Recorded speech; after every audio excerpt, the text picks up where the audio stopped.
Patrick's here. Kobe's not here, and him, okay. And him. Listen to me. Recording in progress.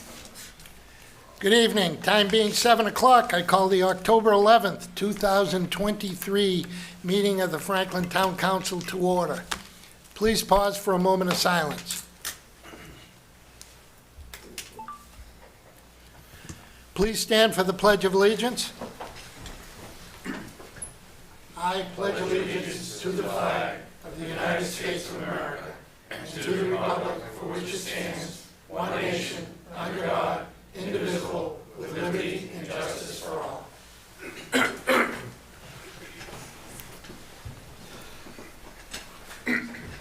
Announcements from the chair. All citizens are now welcome to attend public board and committee meetings in person. Meetings are live streamed by Franklin TV and shown on Comcast Channel 9 and Verizon Channel 29. In an effort to maximize citizen engagement opportunities, citizens will be able to continue to participate remotely via phone, or you may click the Zoom link that is on the posted agenda and on the town's website. The number is 929-205-6099, and the meeting ID is 829-1359-8701. Once again, the ID, and then you need to hit the pound sign. The Zoom ID again is 829-1359-8701 pound. Tonight, Councilor DeLorco is unable to attend. Councilor Frangillo is coming in via Zoom. Councilor DeLorco may be coming in via Zoom. He just got in. Did he just come Yep. in? Okay. He's remote, that's what I wrote. Daily. Okay. Citizens' comments. Citizens are welcome to express their views for up to 3 minutes on a matter that is not on the agenda. The council will not engage in a dialogue or comment on a matter raised during citizens' comments. I think I got this time. The town council, You got it. the town council will give remarks appropriate consideration and may ask the town administrator to review the matter. Is there anyone in council chambers that would like to speak on an item not on tonight's agenda? Max, name and address, please. Thank you, Mr. Chairman. I live at 127 Central Park Terrace, Franklin, Massachusetts. As we all know, education is very big, critical. We want our students to succeed. One of the biggest factors in our education system, if you look at districts that have students that are more economically disadvantaged, they have dramatically lower test scores. And there's a big gap if you look at just economically disadvantaged students and non-economically disadvantaged students. So if you want to bring test scores up, you might want to sort of help out them economically. We see with crime tends to impact people who are lower, be perpetrated by people who are lower income because of sort of the circumstances in their lives. If you sort of increase the amount of income they have, you might alleviate crime. You might see crime rates decrease. My point with this is, coming up, we have a tax rate hearing. If we want to give a tax cut to people who are lower income, we have the opportunity to. So I think, we've had an opportunity. I brought this up 2 years ago. We've had an opportunity to look at it. I think I would urge the council to work with the Board of Assessors to see if they could come up with some different options where to put forward different options to the council instead of just having a single vote on a single option where we're not cutting people's taxes. I don't think we should do that. I think we should put forward an option where people who are low income have an option to get a tax cut through a residential property tax exemption. So I would urge you to at least have the option, have the debate, have the discussion.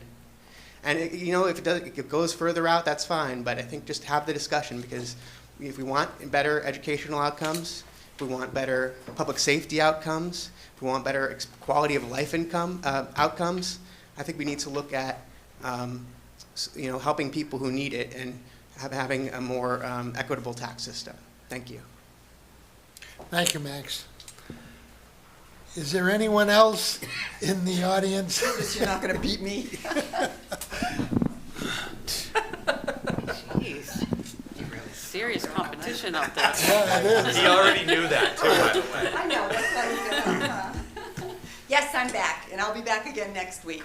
Nancy Danello, Town Clerk, and I am here to update the council and the residents on the 2 upcoming elections.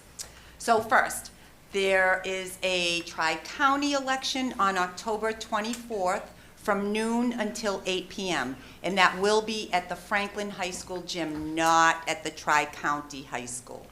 All elections are held at the Franklin High School.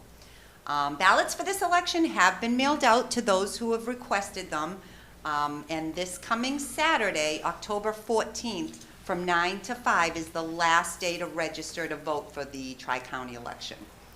Last day to request an absentee ballot is 10/19, and the last day to vote absentee is 10/24, up until noon time in the clerk's office. You cannot drop off your ballot to the high school. Please don't bring it to the high school. I can't accept it there. You have to bring it to the town clerk's office so it can be processed through and then it'll be transported to the high school and processed through the tabulator. I know I sound like a broken record, but I want to make sure that, thanks, Chair Mercer.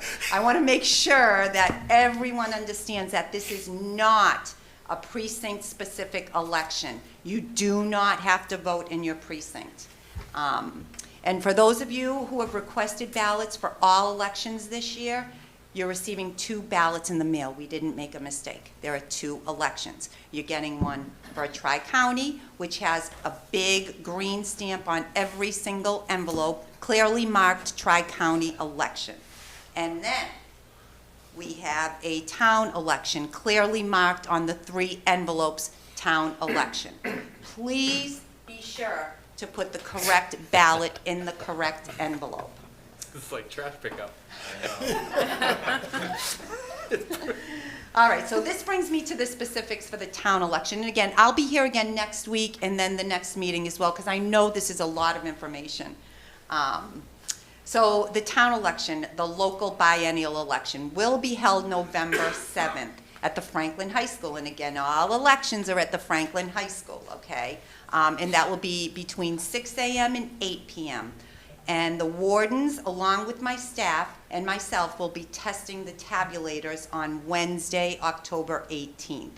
And that'll be done here in the council chambers, beginning at 10 a.m. And the public is more than welcome to come and join us. Early in-person voting has begun in my office during regular business hours. And I've also added Saturday, October 28th, from 9 a.m. until 4 p.m., again in my office here in the municipal building for early voting for the local election.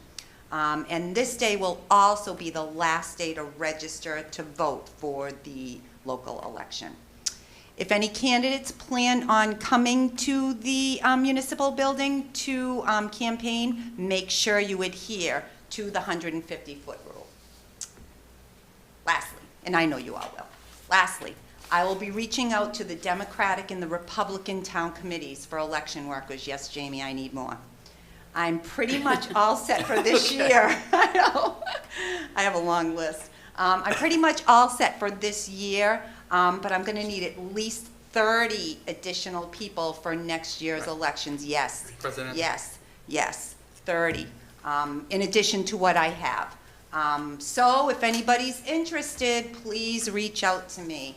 I thank you all, and I'll see you next week. We will look forward to it, Nancy. Thank you.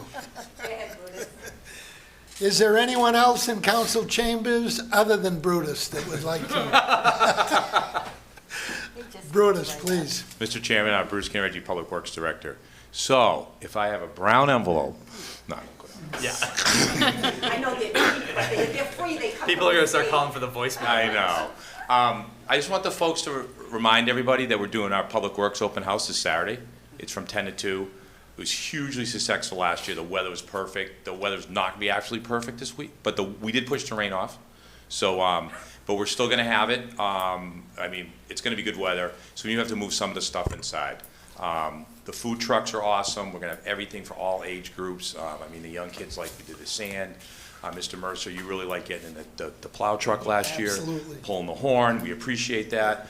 So, there's a lot going on, and we're also going to announce the winners of the hydrant painting contest. If people on social media, that's really taken off. I think we almost got close to 40 of them this year.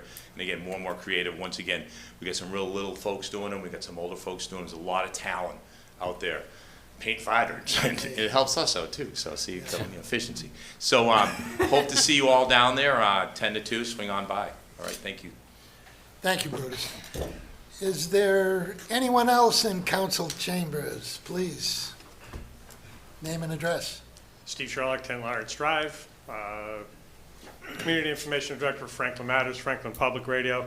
Just a quick reminder that after the election details, the key piece as well the Franklin Studio has been working on is information about the candidates for the November 7th election, as well as for the October 24th. So there was an information night at the library. That video is available. The audio is available. So all Tri-County info is available on franklin.news.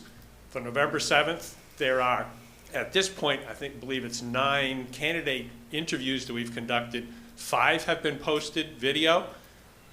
They're going through video and then audio and then transcription. So you'll be able to get in a different format, the same information across that. We've got another 6 at least scheduled and additional to be scheduled. Quick reminder for any of the candidates, if they haven't yet filled out, there are some additional dates. There's also an option on the form that if you can't do one of those, just make an arrangement so that we can find a date.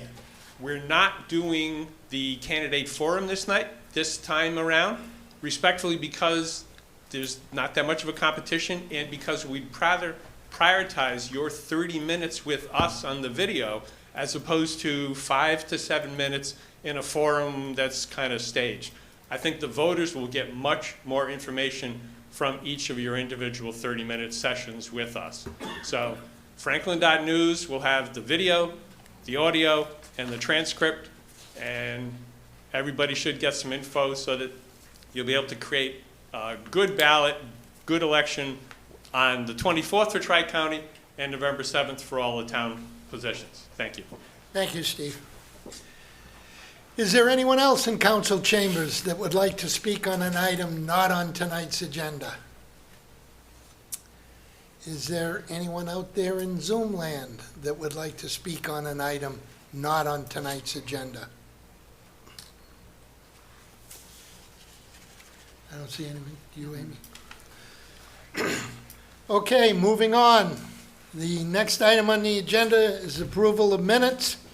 I'd entertain a motion to approve the minutes from September 6th, 2023. So moved. Second. Motion is second. Discussion, additions, deletions. Seeing none, the vote will come on the motion. All those in favor? I'm sorry, roll call vote. Clerk will call the roll. Cormier Ledger. Yes. Sheridan. Yes. Chandler. Yes. Frangillo. Yes. Pellegri. Yes. Hamblin. Yes. Jones, yes. Vice Chair. Yes. Oh, Vice Chair. Vice Chair. Thanks, Chair. Bobby. Bobby. Chair. Yes. 9-0, sir. 9-0, motion carries. Okay, moving on.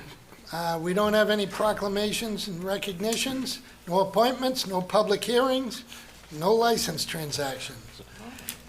We do have a presentation discussion of a bylaw to amend the code of the town of Franklin by inserting chapter 147, snow and ice removal.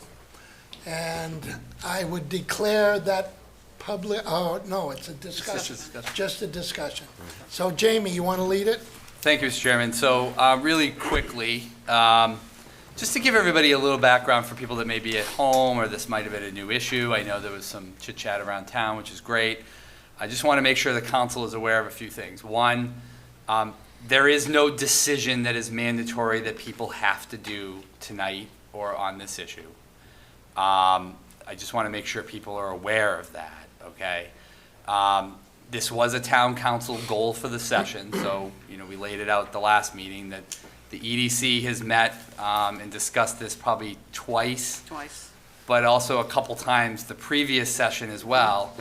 So the EDC has kind of gone through this maybe 3, 4, 5 meetings over the last 3 or 4 years. And I think the reason why we're here, this is not some administrative born project. This isn't something the council or anybody else did. This is all of us hearing from a lot of people in the community that are concerned about snow removal, particularly around downtown area and the walkability of those areas, sometimes after a very, very large snowstorm. Fortunately, we didn't have that last year. We'll see what this winter brings. Brutus is not to tell us what the Farmer's Almanac said. We're not there yet, Brutus. We don't need any dystopian predictions. But tonight, as you alluded to, Mr. Chairman, and we've talked off when presenting this agenda, there's legislation here because the staff had been working over time to figure out what the appropriate bylaw is given the current state of state law, and also developed a map that has been talked about, and I'm sure the EDC members will all discuss it as well, over discussion points over several years. I know that there's some passionate views on this, one way for it and against it, but tonight is at least a minimum of discussion, and I just want to make sure the council and everybody understands a decision doesn't have to happen tonight. If people are comfortable with the bylaw and the map, you can move it on. So we gave the council flexibility to do whatever it is the discussion brings. So that's it for an overview, and I don't know if the EDC has any other comments as well. Thank you, Mr. Chairman. Brutus. Mr. Chairman, the only thing I'd like to add to Jamie's comments, we've been looking at this for a long time, a lot more, like over a decade, with sidewalks and that's clear. I want to introduce Carlos Rebello. I think you know him, Highway and Ground Superintendent here a long time. And also Tony Bernetta, he's the new Assistant Highway and Ground Superintendent. These are the guys that are really out there all the time, dealing with the residents and the workers and our contractors to try to get this done.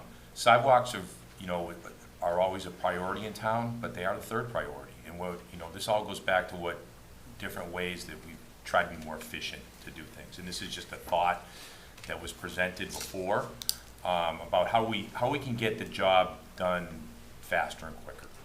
That's what it comes down to. The council through the years has made significant investments in sidewalk removal machines. The last one we bought even was used was $180,000. It's an expensive piece of equipment, but then you still have to get the bodies in there. And the thing I just want to explain is, so folks at home know, we don't have the additional, we're not that big of a city. We have two workforces that come in. The same guys that are out plowing the streets, then they got to do the schools and the municipal buildings, then they got to go and do the sidewalks. It takes time, and depending on the storm, it could take 2 to 3 days to get it done where the sidewalks are safe. Additionally, the one that I'm actually proud of, going back to our old superintendent, working with Maureen, so we came up with a plan that we know a lot of folks have to, pay to take the bus. So pretty much, we came up with a plan. It's worked out really well, but depending on the storm, we'll hire extra buses. And then the superintendent doesn't matter what student it is, if you're inside that 2-mile radius, pick them up. The kids out there, pick them up, when the bus goes by. So it's a free service, and that's really helped. And it was, Mo and I came up with this, 10, 12 years ago, and we shared that with a lot of the communities. They do that now. So, sidewalks are just constantly going. And then generally sidewalks, conductivity, it's just becoming more and more popular. I think we saw with COVID, people are walking more. And, it's not just the summertime. They want to be out walking in the wintertime. So we want to get it done. And it finally comes down to business. We don't want to slow the business down in town. We want to be able to, the storm's over, they want to be able to sell their goods or get their services out. So it's just a more efficient way to do it. So we came up with different scenarios and plans. I mean, the plan that's in front of you now is basically the corridor through town, which is 140, which has mostly, 80% commercial retail, that, the burden of removing the snow would be on them. And then, through conversations, particularly the downtown area, where a lot of commuters go, the burden would go to some private property owners, to tie everything in together. But they are the minority. So there was a lot of great opinions that were brought up at our meetings. So I think maybe some of the council members, they may want to, add in on what their thought process is right now. This plan is, open to modifications. We can do it. We don't have to do it. Either way, I want Public Works, we're going to get to the sidewalks. And one conversation that's always brought up is just because particularly in the downtown business area, initially we're trying to get the sidewalks clear so people can walk safely. But we're still going to go down there and clean up the downtown like we always do. When you get to a lot of snow down there, we're going to go down there. We're not abandoning it. We're still going to do it. We're still going to go down and do all these sidewalks. We'll probably run a machine through there because there'll be some folks that can't do it for whatever reason. It's going to get done. But this would probably, looking at our total miles, what we do is going to make us about 20% quicker. And it's hard to say for each storm because every storm is different. But, if it normally take us 10 hours, we should be able to do it in 8 hours. If the storm is going to take us 24 hours, maybe we get it done in 18. So that's where we're at. So I think, and it's one thing, just the history of this. This used to be on the books. Mm-hmm. So this isn't something we're just creating. It was on the books. It was taken off in 18 or 19? 17. 17. So, and it was never enforced before, but it was on the books. So, and then, and I'll say, because sometimes it's always a tough decision, and I can get away with it because I'm not political. There's a lot of folks that always did do their sidewalks, without question, particularly business downtown. And it's going to be frustrating at times that, one business does it, next business does it, third business does it. So, you're kind of messing with all your neighbors there in the whole thing because you can't do your business. Or the person that walks 90% of the road downtown that has to go through the slush or the ice or whatever it is. So it is, it can be a peer pressure thing, I guess. And I also now say it too, it's kind of like to me, and I know it doesn't work for everybody, but there's also like a sense of community. Because ultimately, what are we trying to do? We're trying to help people out that want to get around, and maybe some of those folks are older that or can't. So I think it's nice. Not that I'm telling people to go out there and help their neighbor, but I'm telling you it would be nice. I don't know what to tell you. I can't. But I think that's an important thing. I think we see less of that the last couple of years. Never mind getting your face away from the phone. It's like actually go meet your neighbor. It's a great way to meet your neighbor. I tell you what, if someone came and did my driveway, I'd be out there thanking them. You get to meet them. So that's kind of a good thing about it. And I think, like I said, if folks really can't do it, I'm sure we come up with some idea that we don't. We have different things for our utilities that we help folks out that, can't afford it, or, try to give them a discount. So, that's where we're looking at it. And it's, like I said, please don't take it as a DPW thing. This came from a lot of different folks in town, the businesses, the residents, and the Public Works, just trying to work together with the plan. So that's kind of what happened. Thank you, Brutus. Okay, next I'll go to EDC, Councilor Hamblin. Thank you, Mr. Chairman. Well, I guess we got a good sort of like preview of what this was about, but we removed this bylaw in 2017. I think a lot of people assume that it was still on the books. We've brought it up multiple times through the last 2 terms to discuss this. I think last year, even though there wasn't a big snowstorm, we still heard from people when there was 1 to 3 inches of snow on the sidewalk where the DPW wouldn't be plowing then anyways. That's correct, right, Brutus? We typically do not go out and, when we say plowing, even for the roads, it's got to be 3 inches or more. 3 or more. We might cheat and go a little lower, I'm not going to lie to you, because we try to give good customer service. We do try to get out there with the sidewalk, scrapers and get done so they do melt, but yeah. Right. And so that was, I think, what we heard last winter was the people that were trying to get through the sidewalks with less than 3 inches of snow that weren't cleaned off. Now, like I might be able to get to the train station, but there are people that can't if there's any snow at all on the sidewalk. And I think it's important for us to think about the walkability of our community. And I think that's what this shows, that we've started to take it seriously enough. I don't think we have lately or in the past. And then, I think we could all agree that we want less traffic, right? We want people of all abilities to be able to get through their sidewalk safely. And we want people to be able to walk to the train. And especially in the downtown area. I know Brutus has a heat map, right? Is that the heat map of the walk Yes, area ma'am. that people walk? It's over on the side there. People can look at it that are here in the chambers, or maybe Brutus can go get it. And so we looked at this heat map, and we thought, well, why don't we expand the areas, the sidewalks, because we have 2 train stations, one down at the end of 140. That's why it goes all the way out to 140. And, we, thank you, Brutus. I don't know if you could show that. I'm gonna try to get on, I think. Is he, okay, so can I try to get it? I don't know, Chris, if you can get the heat map there. So that's why we changed this a little bit.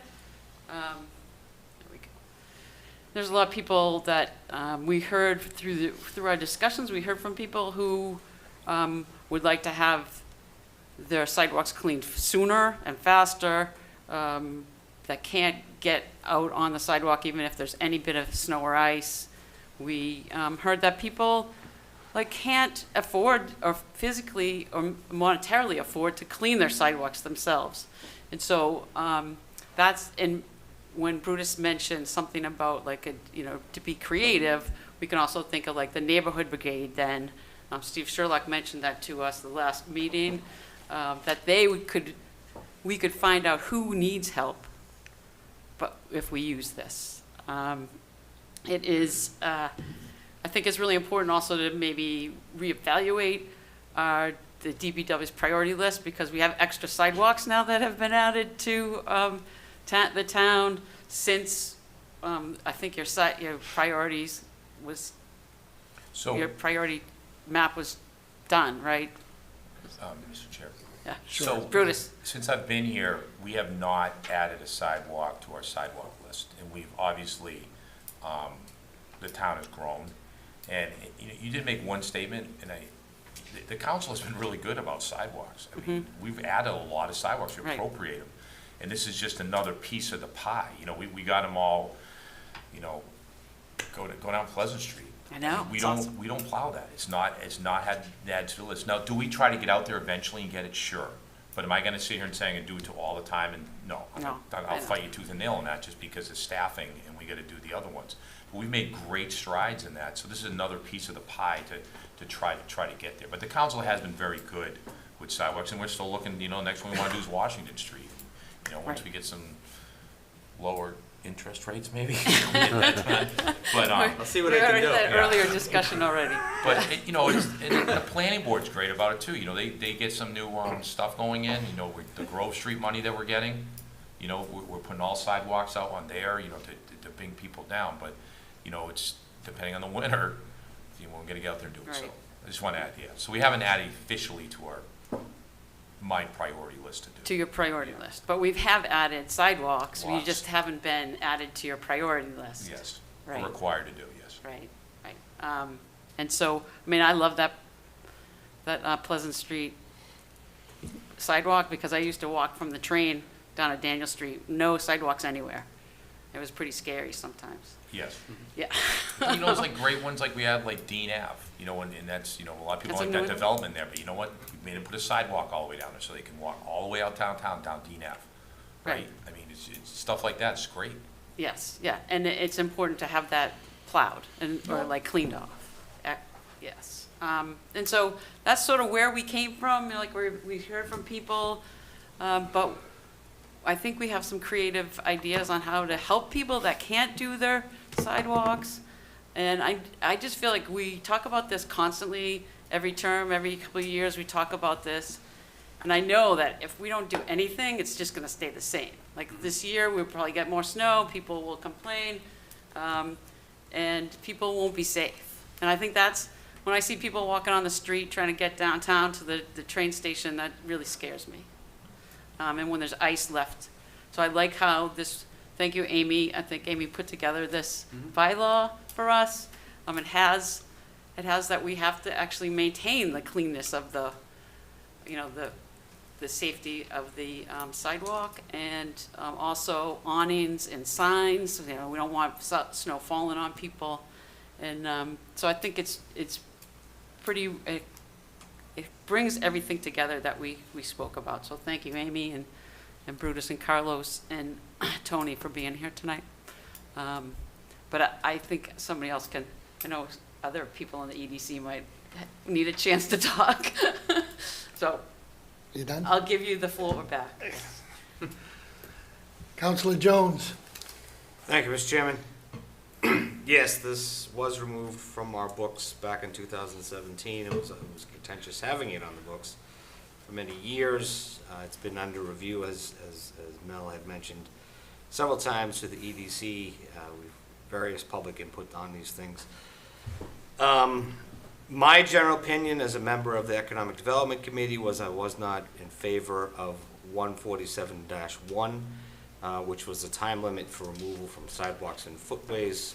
My issue with the problem really lies in the fact that the map encompasses quite a significant amount of area in which private property owners will be responsible for clearing out public ways at their own expense or potentially at their own harm. And I think that's a significant burden to put on our taxpayers, as well as people who may not actually be in a physical position to do so, and potentially monetarily be in a position to do so. Because one of the things that it states in here is it says, shall remove ice, etc., and so treat.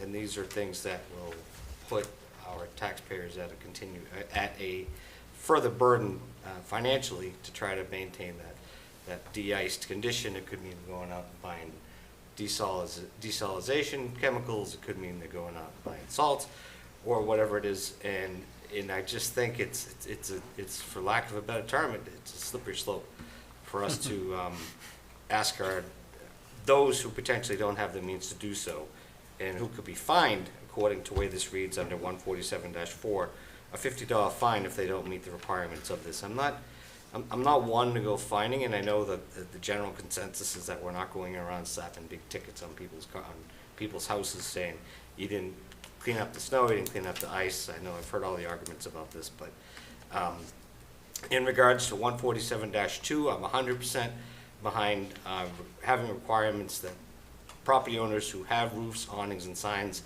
and one of the comments I made at the economic development level was to add into that any means to which may actually add water from the building. For instance, downspouts, runoff from the building that may have been able to be mitigated through other means to prevent that water from getting on the sidewalk and causing an icing issue in the first place. I think that can be added into 147-2. Other than that, I think the rest of the bylaw reads well. I'm just concerned about the liability and other risks that we put our citizens at in regards to asking private property owners to remove what, for all intents and purposes, is snow and ice from a public way. Those are my comments before. I'm not necessarily in favor as this reads now. So, thank you, Mr. Chairman. Thank you, Councillor Jones. Councillor Sheridan, anything to add? Councillor Frangillo told me he was all set for the moment. Councillor Chandler. Through you, Mr. Chairman. Thanks, guys, for coming. I definitely value all your opinions. So, just a couple things on this. Obviously, Davis Thayer is closed, so we have less walkers. That might not have to be a priority right around that now. I don't know if this can be disputed, but we have less people going to the train station now after COVID. And I personally would think that if I owned a business, I would clear it just out of necessity to make money. Quick question for Mark. If we put a bylaw in and someone doesn't do it, they obviously can be sued, or that's not true? It's not automatic. It would be evidence of negligence. The standard the current standard for snow and ice is it's a reasonable care in terms of the condition of your property. There was a time up until relatively recently where the law made a distinction between a natural and an unnatural accumulation. You had no obligation to do anything to a natural accumulation. But the current law is, as I said, one of reasonable care. Evidence of violation of a bylaw is evidence of negligence. The flip side of that is a cap. It falls under a defect in way, and the cap on that is $5,000. So that's the most somebody can recover, no matter how serious the injury might be. Oh. Well, reasonable care can be so much. So that bothers me a little bit. I'm just almost going, I know you don't agree with this statement, maybe, but if it's not broke, why do we bring it back? And I know people have worked very hard on this. And, I mean, a couple inches at a time, if people are complaining, it could be a bad winter. And obviously, eventually, you're getting that $180,000 piece of machinery will eventually go down those sidewalks. Yes, sir. Okay, so I mean, sometimes we have to wait.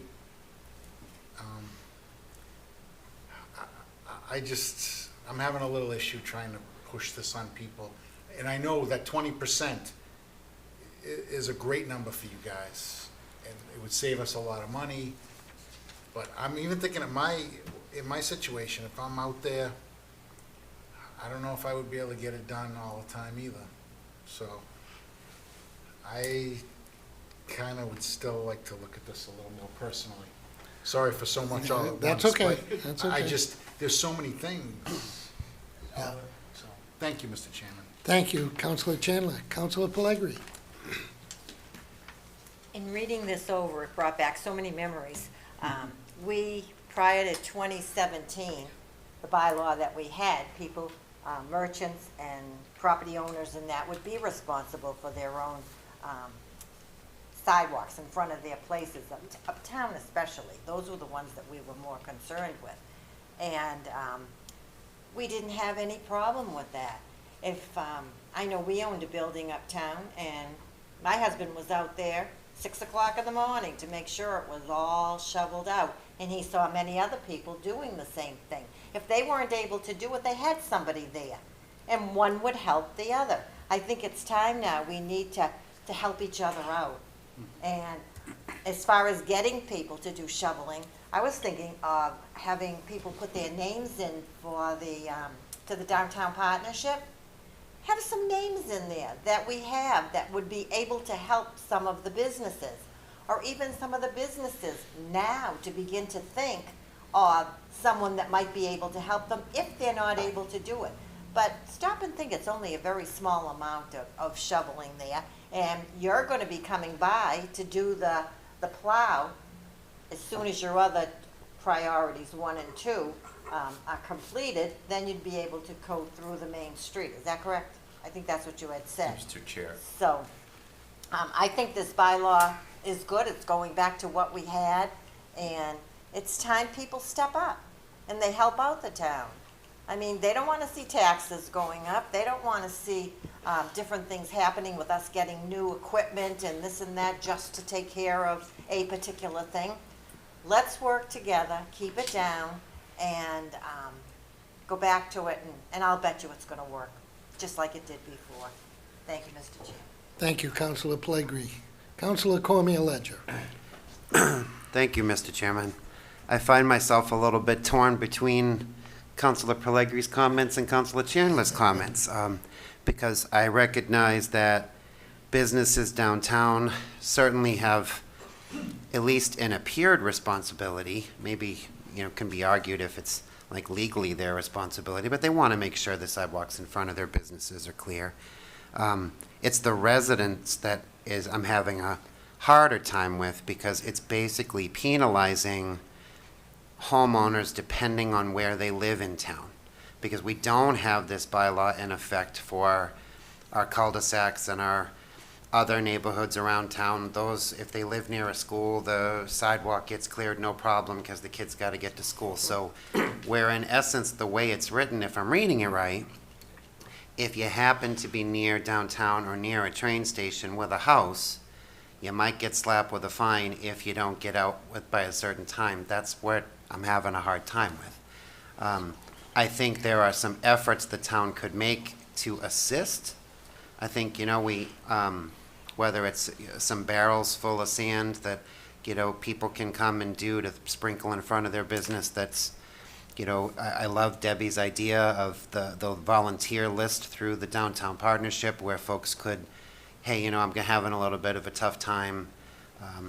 I think, again, where I'm kind of getting stuck is the distinction that some residents are going to have to get fined, but other residents sort of get a pass. So, thank you. Thank you, Councilor Cormier-Ledger. Councilor Frangillo. Thank you. I wanted to echo Councilor Pellegri's comments. I think she touched upon something. We had a system that invited people, that cleared the sidewalks in time and invited people to walk downtown. And so to the point of, well, if it ain't broke, don't fix it. It is broke. That's why we're here. That's why this was brought forward, because particularly our lowest income residents, particularly our residents who are unable to drive cars, are struggling to get to the transit and get to the basic needs that they have. And so we're seeing more and more people walk on the street, and we're hearing from more and more people who are struggling to get to their groceries and to transit. So that's why this was brought forward. That's why we think, we tried it, and it's time to go back to a time where we prioritize all people moving around our town, not just those who own cars. Thank you, Councilor Frangillo. Brutus? Thank you, Mr. Chairman. Tommy? Yeah, 1 second, Bob. I kind of anticipated the whole, commercial versus private property Right. owners. So this is the same map, and if you look up here, all the yellow is the commercial, and all the green would be residential. So it's the same map, it's just kind of showing where the properties are, so it gives folks an idea at home. So almost 80% of it is commercial. When we went there, it was like 70-something%. But, and the other thing, and I just tell you, I keep hearing this, and I gotta tell you, my name is the one on there that gives out fines, right? Up until, 2017, I never gave a fine. Okay, and I don't give fines for, I shouldn't say it because some people take, but I don't try to give water fines. I don't try to, we do have a bylaw actually in place that you cannot direct water if it freezes. We have enforced that. I've never get a ticket for it. When they drain onto a roadway, not so much a sidewalk and the road's freeze, like Barron Road. Right. So, but my whole point is, this whole process, and I just tell you, practical application, Brian, it's more about public education. It's like some folks are not gonna, they're just not gonna know, they're not gonna do it. But if you go out there and talk to them, and usually they take care of it. The last thing I do is want to give a ticket for anything. I really don't. And most people don't want a ticket. And then if it comes up, they figure out how to get it done. And then it's like, and that's why we suggested, operationally wise, it's like we send these sidewalk plows out everywhere. So if there's a house somewhere that's, not getting picked up and maybe on a list, we're gonna be going from here up to Chestnut Street. We're gonna be going that way anyways. They'll just drop the blade and go right through it and clear up that one thing. I mean, it's not a game changer, but we should have some criteria that, if we end up doing that it happens, so all the folks at home that are doing it, that are feeling burdened, they're not, taking advantage of the system. But I really don't want to give out tickets. And then the other one, this is the one that always makes, I said to the EDC, people talk about the downtown area. The one that frustrates me so much, you can ask these guys, is the section of going from downtown over the hill to King Street, where that hill is there. And I see people walking in that section, because we haven't got there yet, because that's not really on the school priority. We prioritize for schools. But when you see people walking out 140, that section, I always feel so bad. Don't I call you up when we get in one side downtown there? because that's where I see the real, that's like danger. That's not just like slip and fall. I mean, that's cars, you know, they're coming from a high-speed area coming down. So that's, and you know, those businesses through there, you know, practicality is they're already hiring a landscape contractor. And if they gotta tell the contractor to go, you know, I just did my whole parking lot, I did my 40 spaces, you know, go taking care of front of the Rockland Bank, it's no big deal for them. It's just part of their process. So, but that's the operational part of it, so. Thank you, Brutus. Councilor DeLarco. Thanks, Mr. Chairman. Yeah, I love snow. I love snow. I know. But yeah, I have to agree with Brian, with Councilor Chandler and Councilor Jones and Teddy, actually. I said, I really don't want to put the burden on the residents at all, because you don't know if they can get out there and do it. We don't know that. And snow is so different, and Brutus will agree with me. It all depends. If you get a 1 to 3 inch storm, we could handle it all day long. We get a 6 to 12 inch storm in 2 hours, we're in trouble. We're in deep trouble. Everybody is. And you got to get the streets done first of all. You got to get the streets done, because you have to keep up with them. Every 2 to 3 inches, you got to get out there. You have to get out there. You have to plow. I don't like the way it is right now, because, you know, I think downtown, the people downtown and the commercial, they're going to do it. I know Debbie said we should get volunteers. You're going to get 100 volunteers. You know how many are going to show up? 10. That's about it. Let's face it. That's what nobody wants to volunteer no more. Life is too busy. That's what it is. So with the residents, I just don't like it the way it is. Thank you, Councilor DeLarco. I have just a couple of issues, and I don't disagree. I see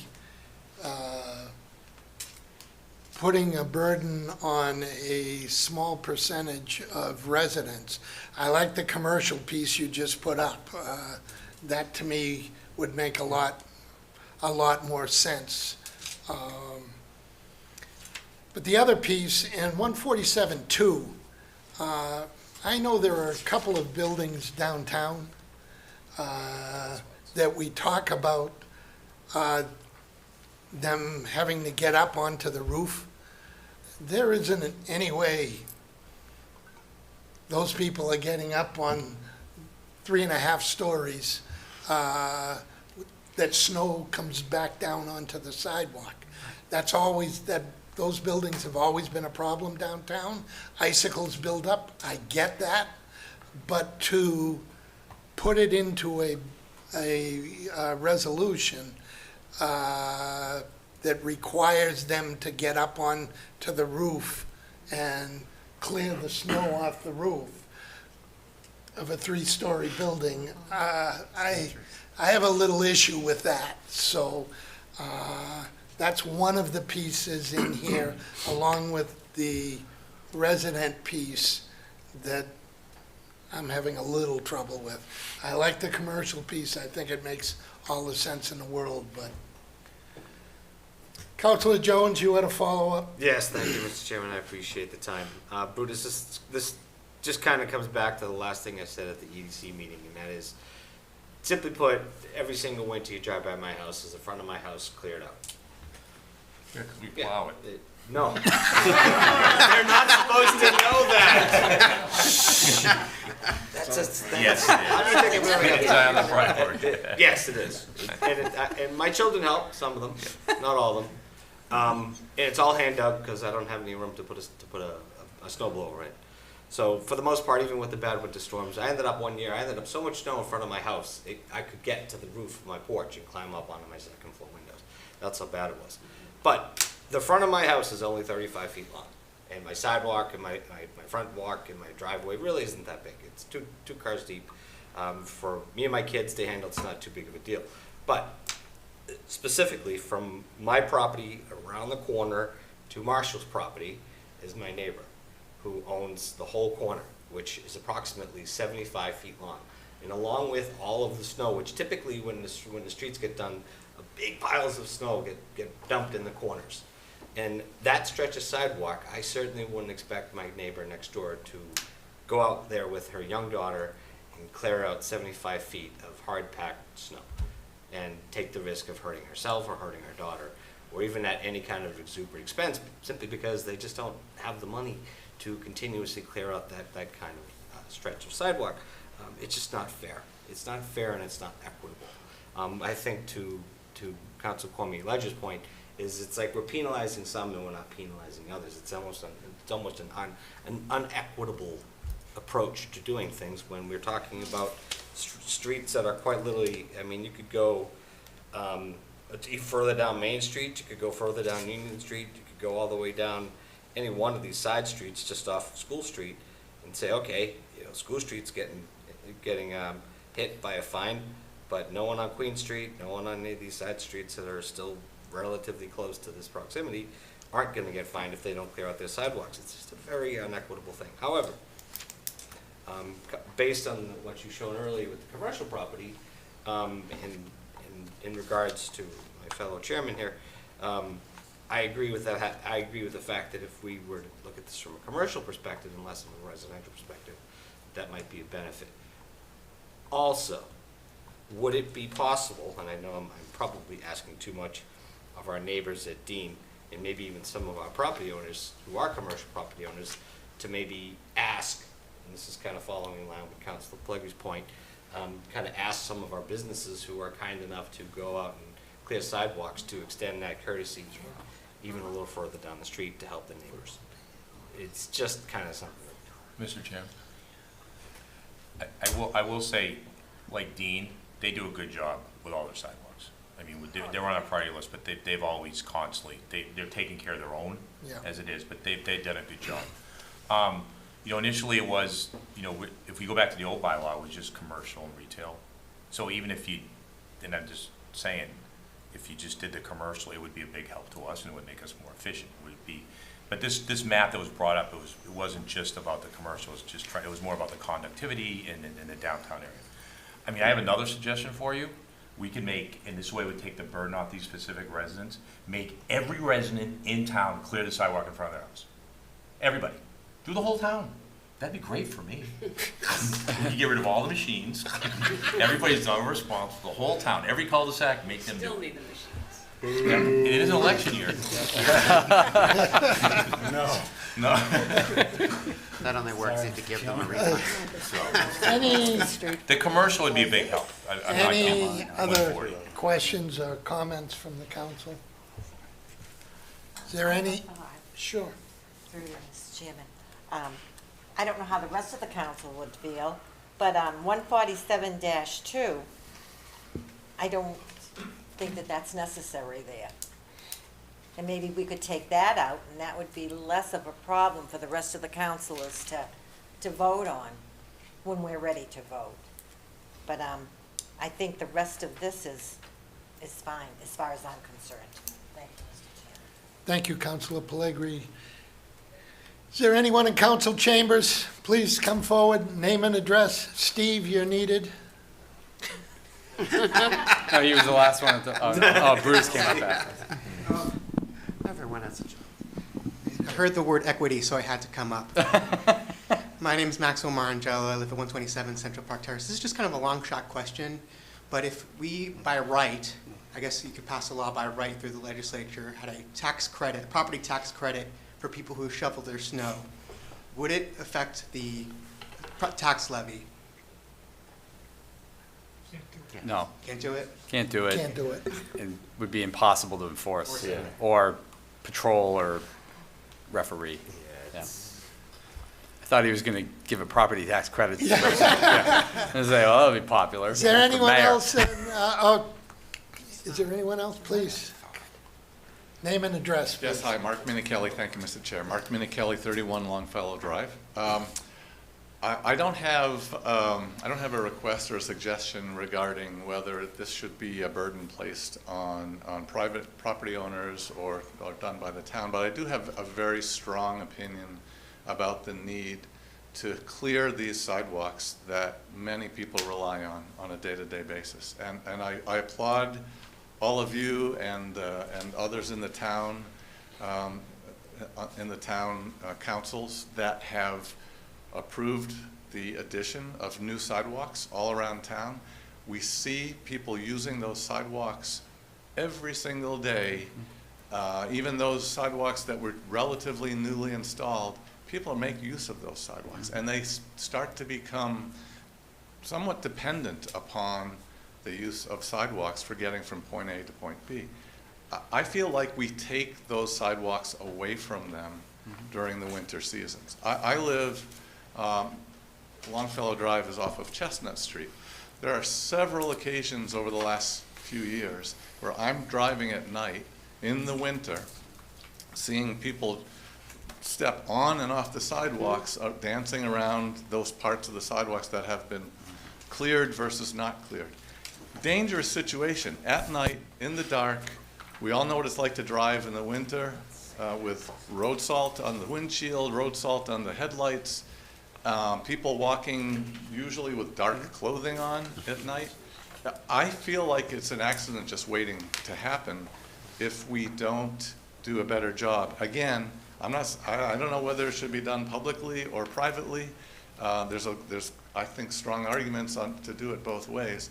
I would like to see Chestnut Street and Pleasant Streets added to your map, because I just, from my own personal experience of seeing what I would consider the potential for a very serious accident to happen during those winter months.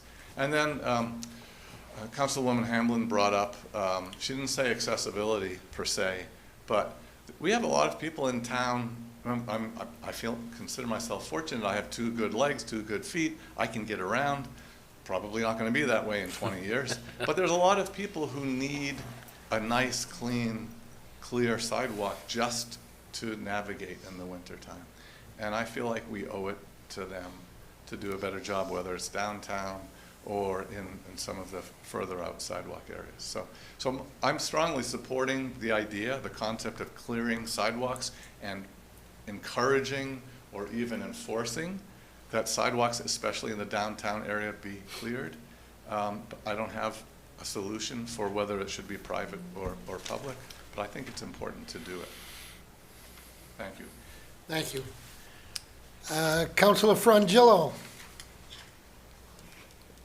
Just quickly, because I think Mark nailed it. The big picture here is the equity issue at hand is, are we ensuring the safe and accessible mobility of all road users? And that includes those who are looking to get to basic needs without a car, right? That's the key equity issue at hand. There are maybe different ways of tackling that issue, but we can't lose sight of that being a priority and that being the reason why we're having this conversation today.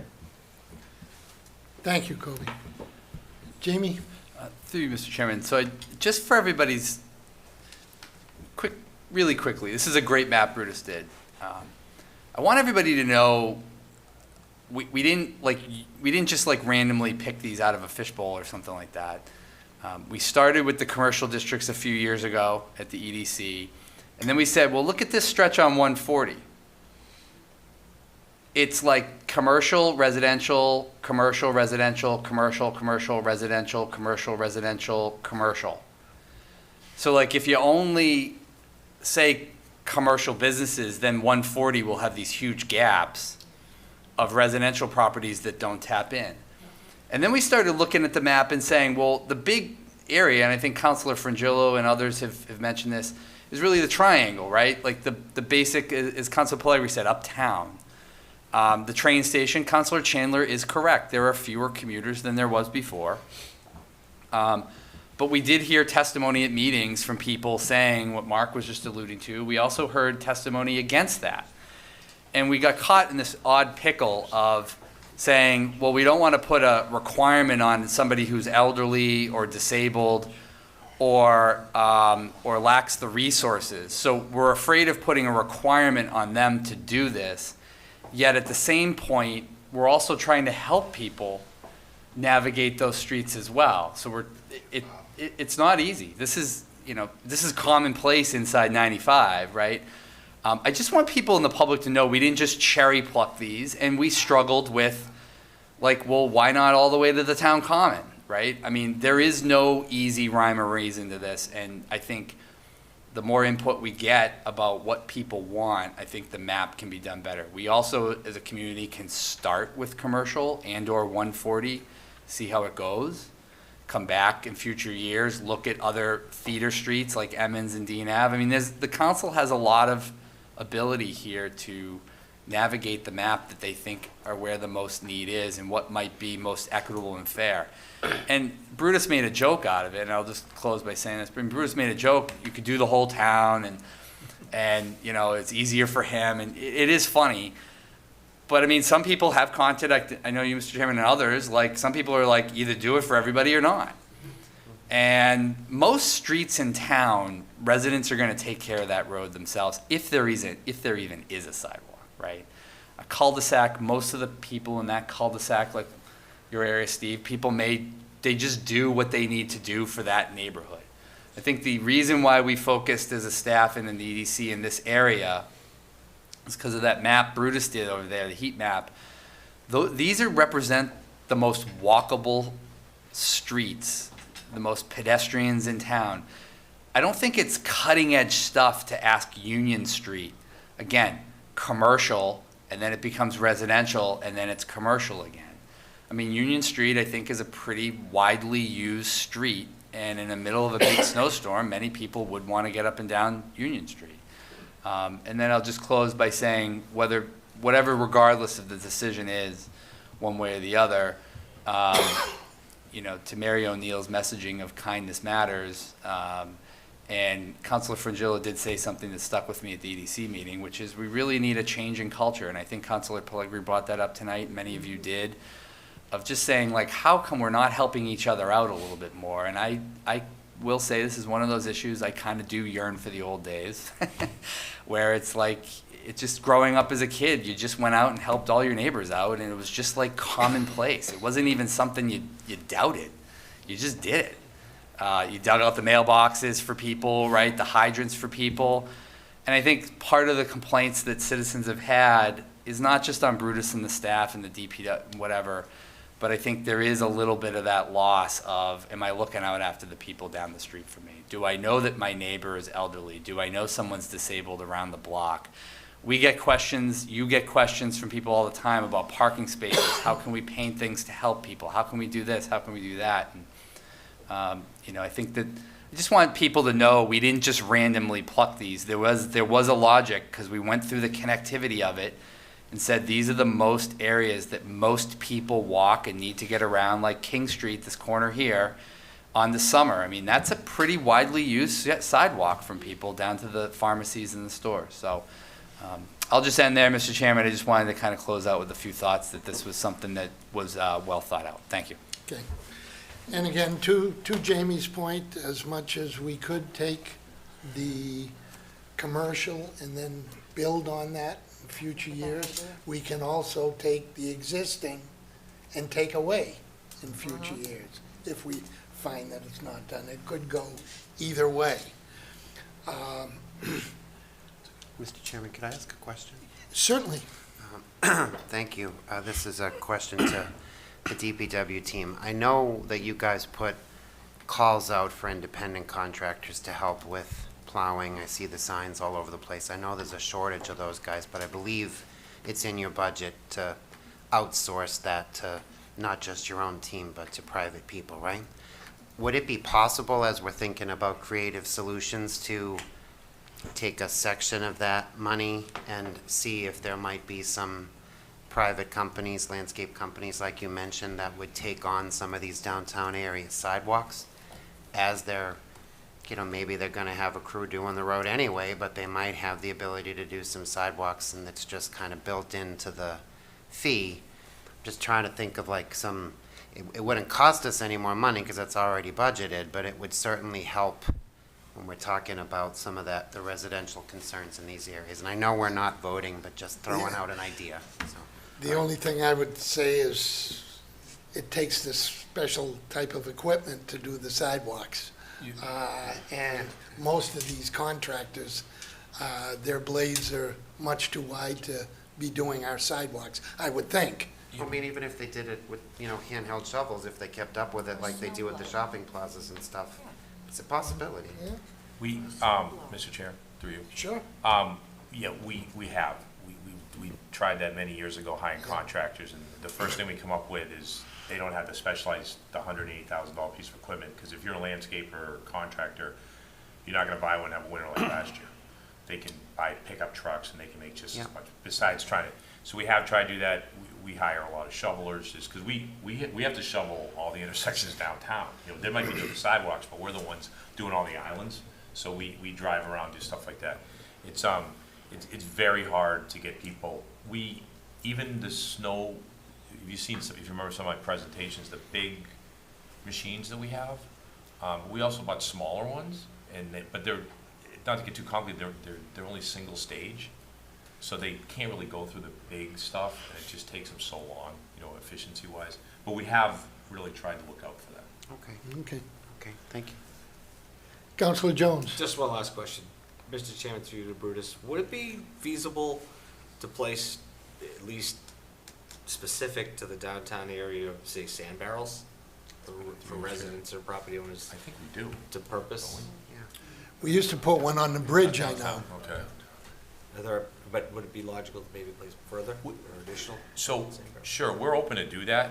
I mean, I just tell you, for practical, we'd probably use like salt, because what happens is you put all the sand out, everybody's like, they're tracking into my business, all this goddamn sand going everywhere. So that's why we kind of get away from that. Right. But yeah, we could do some stuff. The unique thing about, we talk about our downtown, and one of the things I think, Jamie, just to add to, the downtown's a lot more dense, the houses are a lot closer together than, so that's why you tend to have more walking. And of all the people that are required to do shoveling, they're gonna use it more than anybody else, because it's just a tight area, and that's where they're gonna go down. We could look at that, it's just the downtown could be tough, just because it's, that's when we did the remodel down there, it's so narrow through there on the sidewalks. I mean, we could put some at the corners and stuff like that. I don't think that's a problem. Okay, thank you, Mr. Chairman. Okay, any further questions? Anybody in council chambers? Anyone on Zoom? Looks like the discussion part of this is over. So we will move on to legislation for action.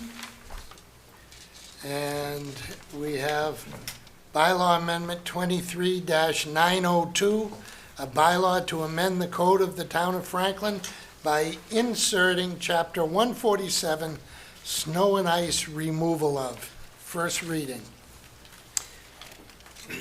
Thank you, Mr. Chairman. Bylaw Amendment 23-902, Chapter 147, Snow and Ice Removal of, a bylaw to amend the Code of Town of Franklin by inserting Chapter 147, Snow and Ice Removal of. Be enacted by the Franklin Town Council that the Code of Town of Franklin is amended by insertion of a new Chapter 147, Snow and Ice Removal of, as follows.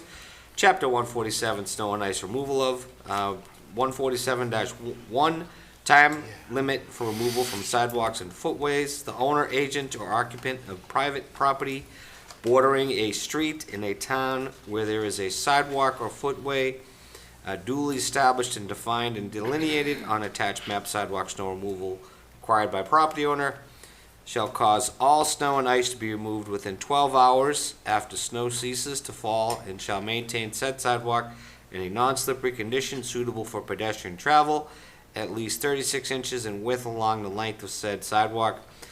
Whenever any sidewalk or footway be encumbered with ice, the owner be occupant of such private property shall remove the ice therefrom, or so treat it with that it shall be safe and convenient for travel in a non-slippery condition. In the event of an unusual heavy snowfall, the time limit shall be extended at the discretion of the town administrator, and the provisions of the section shall apply to snow which falls from buildings as well as that of which falls from the clouds. 147-2, roofs, awnings, and signs. The owner and agent or occupant of private property boarding street in the town where a sidewalk and footway duly established and defined and delineated map, sidewalk snow removal required by property owner, where the roof, awning, or signage of such building slopes towards such street, so as to form snow and or ice on the sidewalk or footway, shall cause all snow and ice to be removed from such roof, awning and sign within 12 hours after the same is fallen or formed. 147-3 placement or prohibited contained in chapter 155, section 21, that no person shall place or cause to be placed ice or snow upon the public street of the town applies to this chapter unless exempted by the Director of Public Works. And 147-4 penalties. If any person subject to these provisions of this ordinance neglects or fails to comply with the provisions of the sections 147.1, 147.2, or 147.3, then the Franklin Police, DPW Director, or their designee, and/or the Building Commissioner and their designee shall make reasonable attempts to notify such person in their neglect or failure, and if the person does or does not comply forthwith, the person shall be fined $50 for each offense by any of the town officials designated herein to enforce this bylaw. This bylaw amendment shall become effective according to the provisions of the Franklin Home Rule Charter. Move bylaw amendment 23-902 to a second reading. Is there a second? Second. Motion and a second. Discussion. Jamie, anything to add? I mean, happy to, Just yeah, nothing. from the council. Councilor Cormier Ledger. Mr. Chairman, I just want to reiterate that I feel like as written, I can't support this amendment, but that doesn't mean that I'm not in favor of further looking at this problem and coming back with some different language addressing the concerns that have been mentioned tonight. Thank you, Councilor Cormier Ledger. Any further discussion? Councilor Jones. Thank you, Mr. Chairman. I agree with my fellow councilor. If the sitting motion were to be to rescind it, I would put a motion into table. Is there any other discussion from any other councilor? Councilor Pellegrini. If we wanted to just take it off the floor, Yep. we could just all vote no on it, and then a new one would come forward. We don't have to rescind anything. We could, Thank you, Mr. absolutely. Chair. 6 will have to. Yeah. Tabling it just saves it as is. I guess, is there any other comments from the councilors? Through you, Mr. I guess I'll just ask, I'm just looking for like, we can do it offline, do it here, but is 147.2 the one section? Or is it the whole?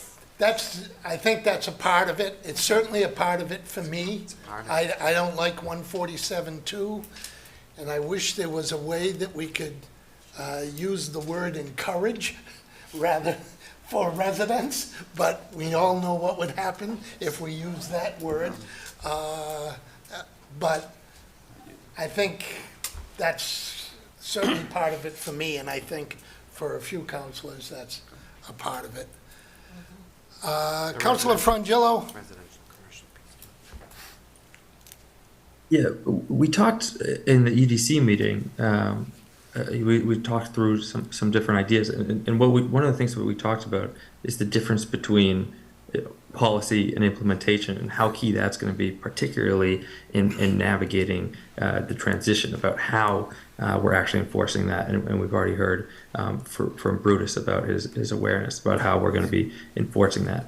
But what we have here in front of us is an opportunity to do exactly what Jamie said, change the culture toward one where we look out for our neighbors and we welcome people to walk to their basic needs and walk to transit downtown and not further add to our traffic. That's what we have an opportunity to vote on. We put it to the Economic Development Council. They thought about it for multiple sessions and came back with this. So I look forward to the vote, and I hope that we consider where we're going to be in a larger vision about where Franklin's downtown is heading.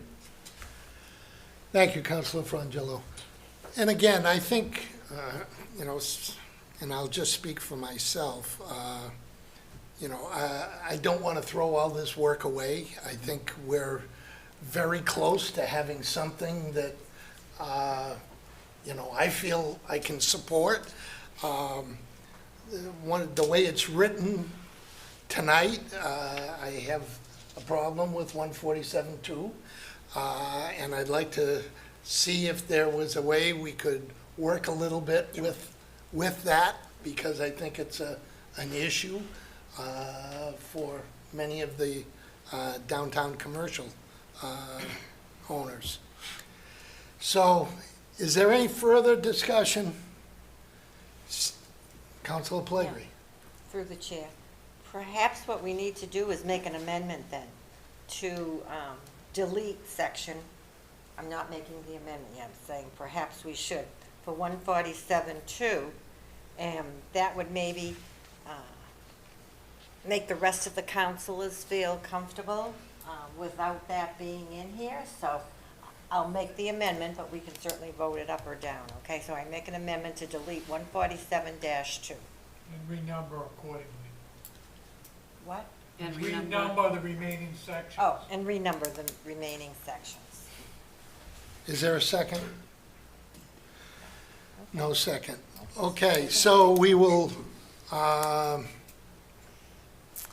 the vote will come on the motion. I see no further discussion. So the vote will come on the motion to move bylaw amendment 23-902 to a second reading. A majority roll call votes required. Clerk will call the roll. Sheridan. Yes. Cormier Ledger. No. Frangillo. Yes. Chandler. No. Pellegri. Yes. Hamblin. Yes. Jones, no. Vice Chair. No. Chair. No. That's 4 yes and 5 no, sir.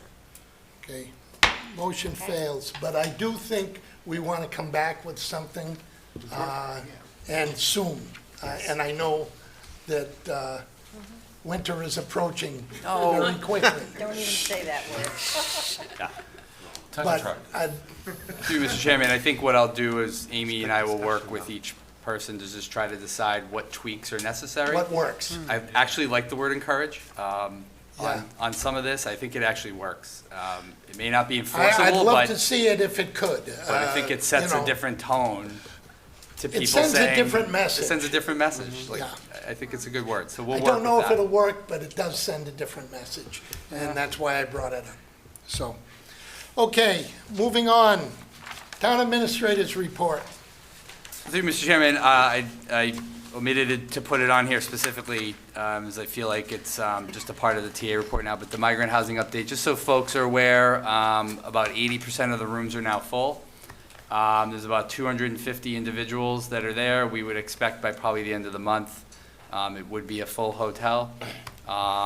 There really is not much more to update. I know I was away at a conference and on vacation for a short time, but Amy was doing all the work while I was gone. There really was not any big announcements from the state.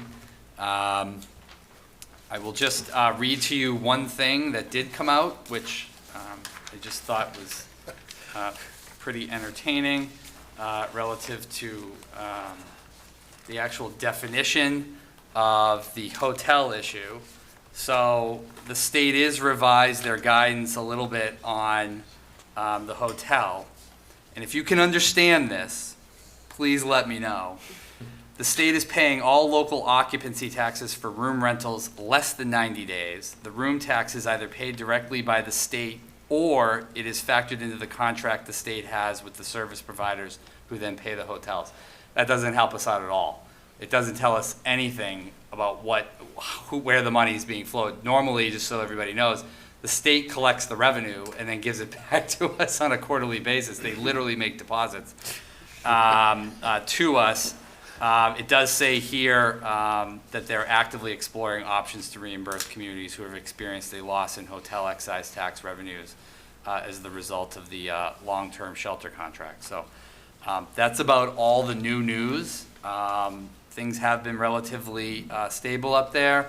We do have a new website with some dashboards on the Board of Health page.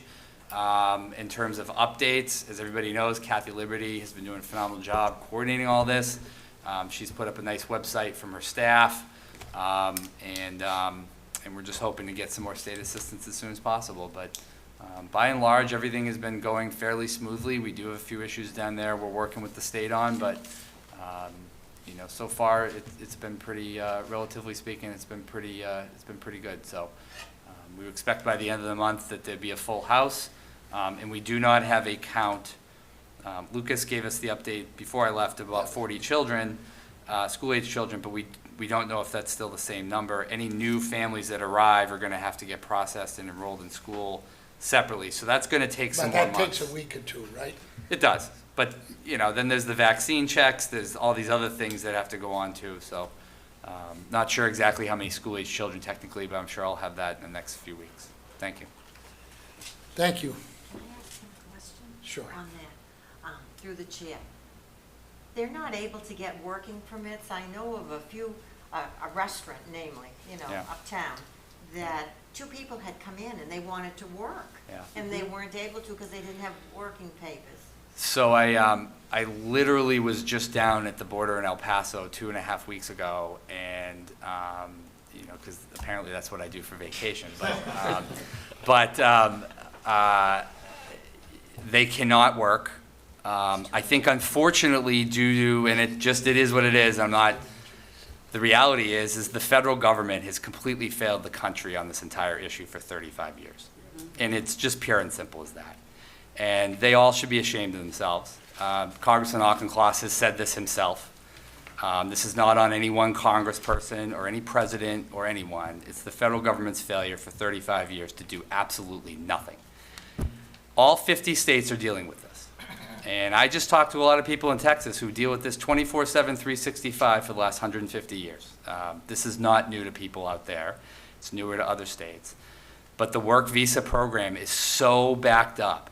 The bottleneck is so significant, and the system is so deeply overwhelmed with hundreds, with thousands of people coming through Mexico through various channels, that at some point there's only enough people to process the papers.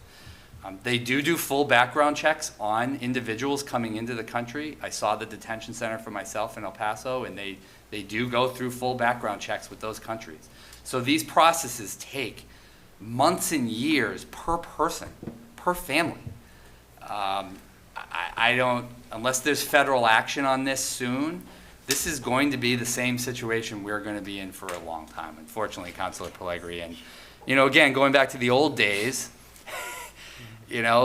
without less oversight after 9/11, people just hired people and paid them until their papers got caught up, right? And people could feel a part of a community, they could feel integrated, they could feel like they're paying into the system, have a purpose in life. I mean, Congress can say what it wants, but at the end of the day, they're choosing proactively to do nothing as opposed to something. They could fix this. Thank you. Thank you. You all said that. Yeah. Could it be something that the state could put forward? The governor has made it very clear that she is waiting for the federal government to fix this. So she couldn't do anything about giving some working permits to people? I don't believe so, but Oh, I wouldn't comment on that just because the governor's going to have their own general counsel dealing with these things under Yeah. what's a state of emergency. I'm not exactly sure what's within her. Thank you, Mr. Chairman. Can I ask a Councilor question? Cormier-Ledger, Can I ask a please. question of Jamie Sure. as well?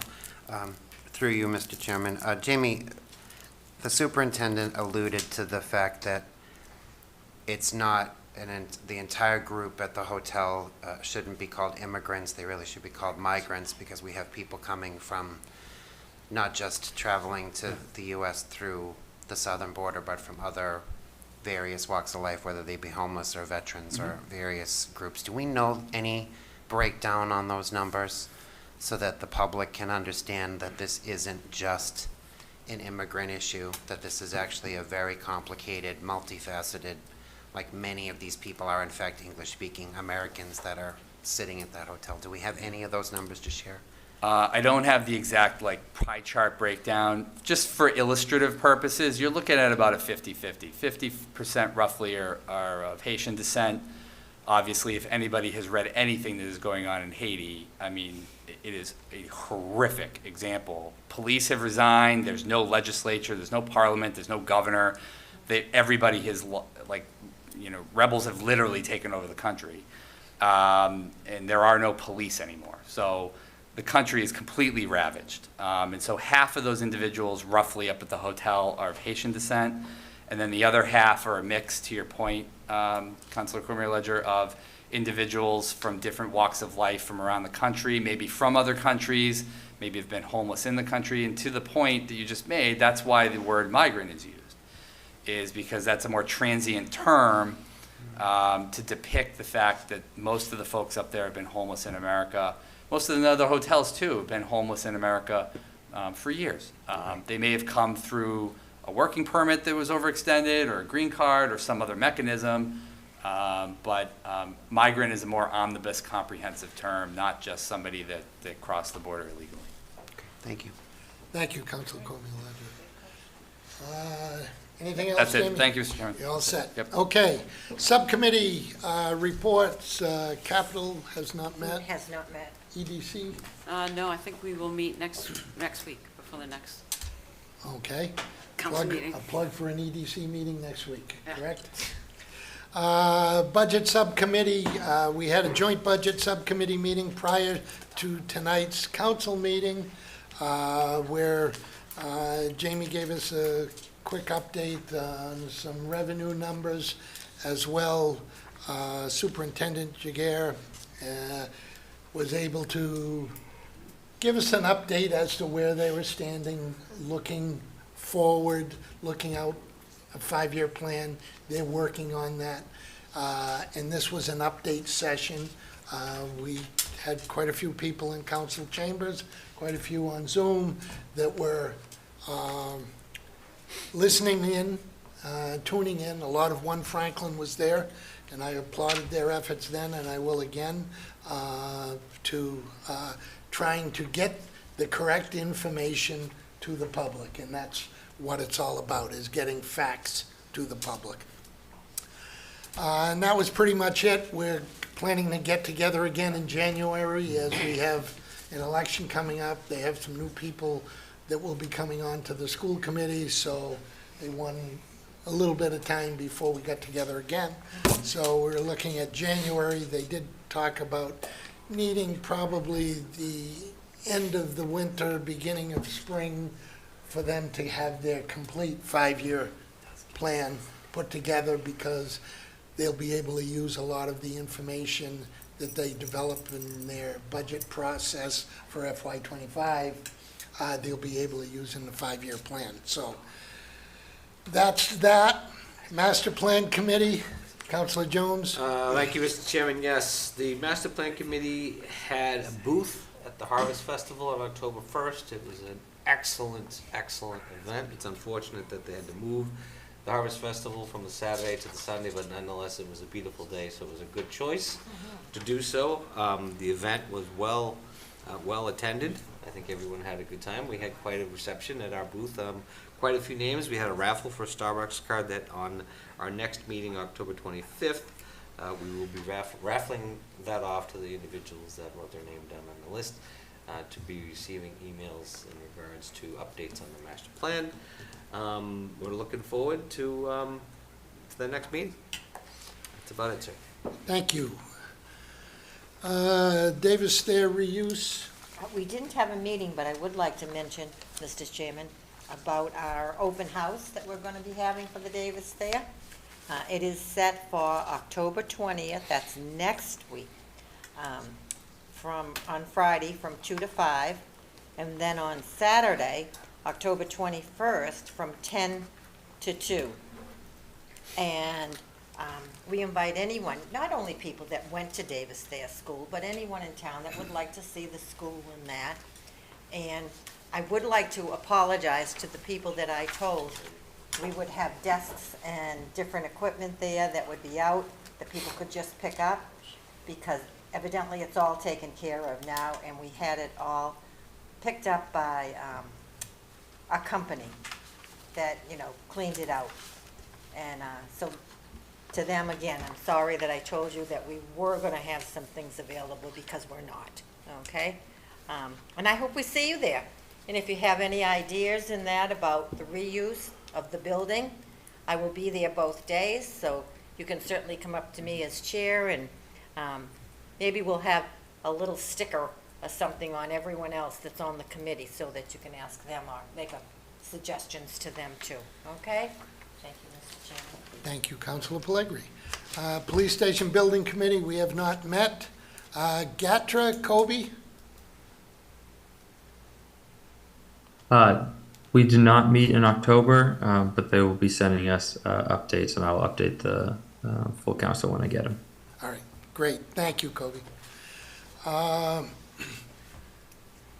Future agenda items. Councilor Cormier Ledger. Thank you, Mr. Chairman. At a previous meeting, I had asked about the safety lights behind the high school at the field. Do we have an update on that? They're there. I don't even know what we're referencing. The safety lights behind the high school? The lights to light the side field. The Yeah, portable lights. Yes. Oh, yeah, we still. They were there the next day. Okay, well, we still, then I'll save my remarks. We still have some issues, but okay. Okay, thank you. Councilor Chandler. Through you, Mr. Chairman, to the town administrator. A lot of handshaking tonight. Could we just get some more of the hand sanitizer? We will load this place up I with hand appreciate that, 'cause sanitizer I that we just- still have left over from, the virus who shall not be named. I'll walk upstairs and grab the box. Thank you. You bet. Appreciate that, Chief. Thank you, Councilor Chandler. Councilor Pellegri. Nothing at this time. Councilor Sheridan. The flag. That's on a future agenda. Great. Wonderful. Councilor Hamblin. Nothing at this time. Thank you. Councilor Jones. No, sir.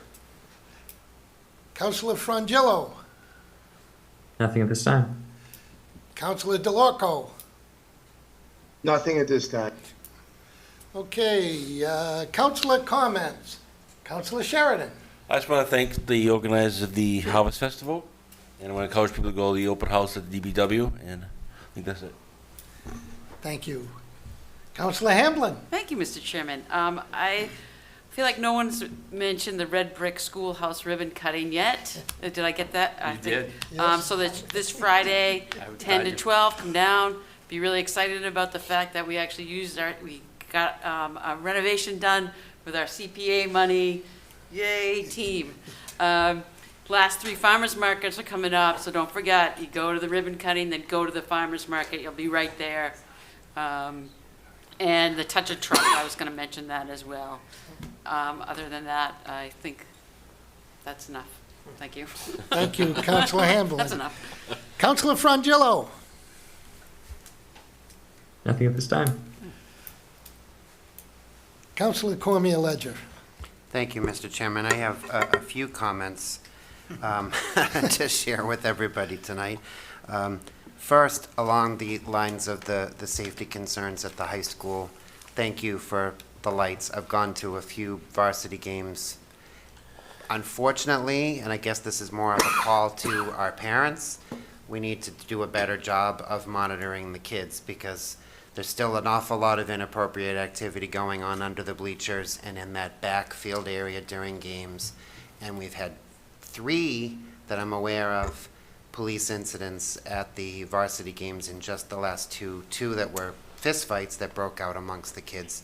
So I think those safety concerns behind there are just sort of like on my mind because I'm at the games with my own children and there's so many kids and so little adults, and I'm sure the police get overwhelmed.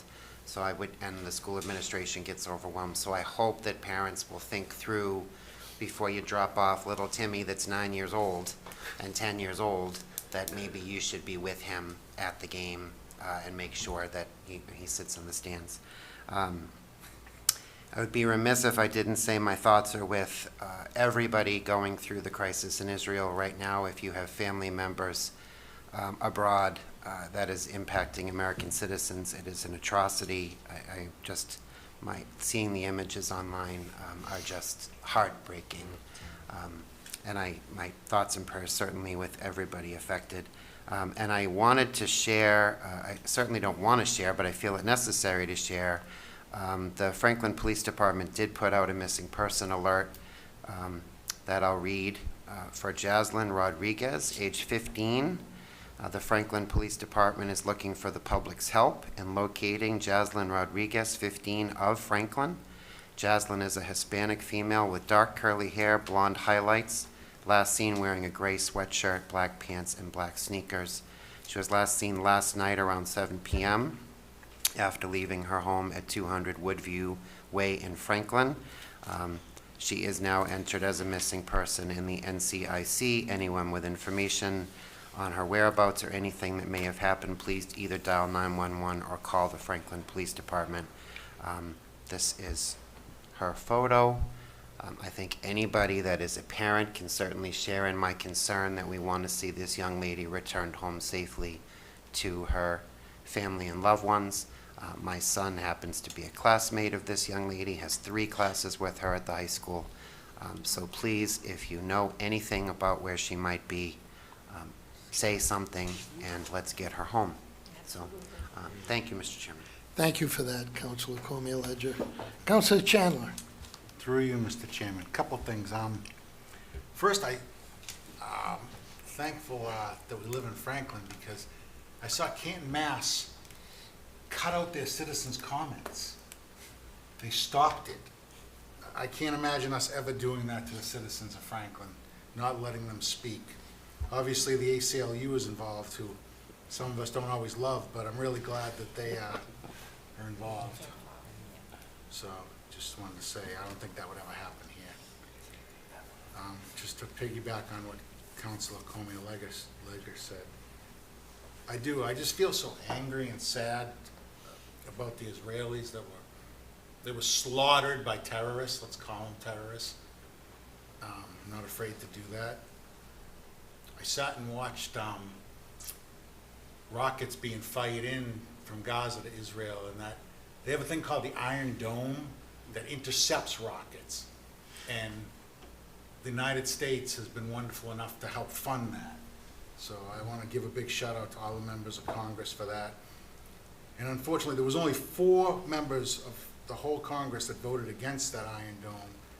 And unfortunately, one of them is from the Massachusetts delegation, but we won't go into that. But I just hope that things work out over there, because there are no thoughts and prayers. There's only one way to solve it, and they're doing it. So thank you, Mr. Chairman. Thank you, Councilor Chandler. Councilor Pellegrini. Thank you, Mr. Chairman. Ditto to both councilors here of what you said, rather than just repeating it all. I would like to just mention the police will be having their Halloween, I guess the party you can call it or whatever, on September 28th, and that would be from 2 to 6. And then the DPW, I think that's what Councilor Hamlin? Huh? I'm just gonna call it their first name, Mel. You could say Mel, it's okay. Mel, absolutely. You mentioned DPW, and DPW is on 10, well, wait a minute, it's gonna be from 10 to 2. Let me see the date, that's the police. Does anyone know offhand? Saturday. On Saturday, the what, 21st? 14th. 14th. Oh, this coming, I see it Yeah. right here. Okay. So again, Franklin is very fortunate. We have all these things going on, okay? And I think that's kind of great for the town to do. And I hope that keeps kids from going door to door. You know, being able to go to all of these places. I know it's a fun thing, but you know, it's dark and it's difficult, and I think he wants to go trick-or-treating, and that's what he's telling Brutus. And trick or treating. But I mean, we have to be so careful with these cars on the road and all with the kids. So let's be extra careful. And that's it, Mr. Chairman. Thank you, Councilor Pellegrini. Councilor Jones. Thank you, Mr. Chairman. Councilor Chandler, I think the Franklin Town Council, if they had their choice, would do away with Glenn Jones' comments. Never. At least the chairman feels that way. Anyway. Is that a motion? See, I knew that would happen. See, I knew the response I would get. Here's what happens when We'll you let put you up have 10 seconds. Oh, man, like that. All joking aside, I did want to, actually, this is an interesting point that came up, and this is actually to Councilor Pellegrini's, with the Davis there. Did you know, I was listening on the radio today, that they're gonna take, I believe it's Neiman Marcus at the Natick Mall, and turn it into a pickleball facility with bars and everything else. Yeah. They'll make more money than Neiman Marcus. I have never played pickleball, but that is an extraordinary economic development thought, to take a very large facility like that and transform it into a pickleball place. I just thought of Davis there. I'm like, hey, maybe we could make something like that. I don't know. I haven't been saying something here. You did. A year ago. You did. That's right. You did. Inside, You did. cash cows. People will pay a lot of money to do that. We've Anyways, already talked about it. you know, I think everything's been said about Israel. It's just an atrocity, terrorist attack. It's just, it's unprecedented, and it's scary, and I feel for everyone. And I'm sad, particularly for this missing young lady, Jasmine Rodriguez. Thank you, Councilor, for bringing that up tonight. This did come across the table early this afternoon. As a parent myself, there is nothing more scarier than the potential missing child. And God bless, and hopefully she shows up safe and sound, safely soon. Other than that, Mr. Chairman, I look forward to the Halloween event at the police department, and I do look forward to taking my kids around the neighborhood. If everyone would like to, downtown Franklin, around the School Street, Marvin Ave, Farrington neighborhoods, we usually get quite a bit of neighborhood kids who come from around the town to participate in Halloween trick-or-treating. It's a great time. I'm sure me and my family will be dressed up in costume again for this time, because it's one of our favorite events of the year, and looking forward to it. Thank you, Mr. Chairman. Thank you, Councilor Jones. And does everybody know your address so that the entire town can go to your address on School Street? 172 School Street. As a matter of 172 fact. School Street In fact- welcomes in all fact, Franklin not children. Not just 172 School Street, but School Street in general. Because it's too hard to walk around the Mercer Lane area. There's no sidewalks in that neighborhood. And they don't typically plow their neighborhoods. So, you know, we try to keep our neighborhood clear so the kids can walk the sidewalks, visit the neighborhoods, and get trick-or-treating. Thank you, Councilor Jones. Councilor DeLarco. Thank you, Mr. Chairman. Just about everybody said everything that needs to be said. Israel, and prayers to the Rodriguez family. Please get her home safe, and maybe she just stayed over a friend's house too late. That's all we can hope for. Is Brutus still there? Yep. Just tell him. Hey, Brutus, just Yeah. want to let you know, I went to get an inspection sticker for one of the vehicles over here, and it was a sight to be seen. All the tractor trailers taking out the salt on Easton Avenue, so you know it's coming. That's the first sign. It is, Bobby. You'll see it soon. Our sheds are full, though. So, yeah, no, mine is too, so we're good to go. But, Just so you know, we got good salt prices. that's this about year. it. Okay. We did. Thank you, Councilor DeLarco. Just a few, obviously, I echo, I already asked Kobe. Okay, He said he sorry. was all set. Sorry. Excuse me. Uh, Well, you used Just- to forget me when I was remote all the time. That's right. Obviously, I echo my fellow councilors' comments on the travesty going on in Israel. I'd like to thank the Downtown Partnership for doing a great job on Harvest Fest, and thank the townspeople for having to come out a day after they thought they would, but I thought we had a great turnout downtown, and look forward to the next Downtown Partnership, Downtown Blast. The snow and ice thing, I think, I really want to see that come back, like, very soon. Sure. So I think it'd be important for the administration to converse with each counselor, and let's see if we can get something that we can all stand behind and move forward. Sure. Okay. And obviously, hoping the missing young lady comes home fine and unharmed. And lastly, again, I'd just like to thank the entire community for their continued efforts with helping with the migrant issue up at the Best Western. Stepping forward, we have a great town, we have a great community, and so many organizations have put their best foot forward and helped in doing different things and offering different things for these migrants. And our administrative team, and, excuse me, especially the Board of Health, Kathy Liberty, and all the work that they continue to do to help us welcome these families into our great community. So with that, Rod and Gun Club. Councilor Plegary reminded me they have a breakfast on Sunday morning. So 7 to 11. So with that, I'd entertain a motion to adjourn. So moved. Second.